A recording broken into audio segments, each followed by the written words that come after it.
নজর রাখবো পরবর্তী সংবাদে। জম্মু কাশ্মীরের সিয়াচেনে শহীদ হলেন রাজ্যের বীর সংবাদ শুভঙ্কর ভৌমিক। এই মুহূর্তের যে খবর উঠে এসেছে তা হলো জম্মু কাশ্মীরের সিয়াচেন, যেখানে শহীদ হয়েছেন রাজ্যের বীর সন্তান ভারতীয় সেনাবাহিনীর কর্মী শুভঙ্কর ভৌমিক, যিনি আসাম রাইফেলসে কর্মরত ছিলেন, যার আসাম রেজিমেন্টে কর্মরত ছিলেন শুভঙ্কর ভৌমিক।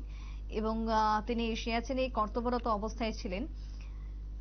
বিশেষ করে সিয়াচেনের গেলেসিয়া এলাকায় 18 নভেম্বর অর্থাৎ গতকালকে দুপুর বেলাতে একটি উদ্ধার কার্য চলে এবং সেই উদ্ধার কার্য চালানোর সময় বরফের ধ্বংসাবশেষ থেকে, বরফের চাপা থেকে উদ্ধার করা হয়েছে শহীদের দেহ। শহীদ হয়েছেন রাজ্যের বীর জওয়ান, অসম রেজিমেন্টে কর্মরত শুভঙ্কর ভৌমিক। আর এই খবর রাজ্যে আসতেই শোকের ছায়া নেমে এসেছে গোটা রাজ্যের মধ্যে, বিশেষ করে তার বাড়ি যেহেতু অমরপুরে। জানা গেছে যে বুধবার সন্ধেয় তার বাড়িতে এসে পৌঁছাবে মরদেহ, তার দেহ নিয়ে আসা হবে। ইতিমধ্যেই বুধবার এসে পৌঁছাবে অমরপুরের তার বাড়িতে।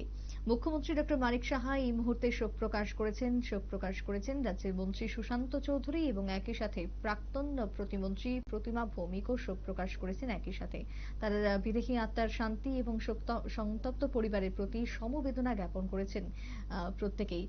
অমরপুরের বিশেষ করে বীরগঞ্জের নিবাসী শুভঙ্কর ভৌমিকের মৃত্যুর সংবাদ রাজ্যে আসতেই আজকে শোক নেমে এসেছে গোটা রাজ্যের মধ্যে।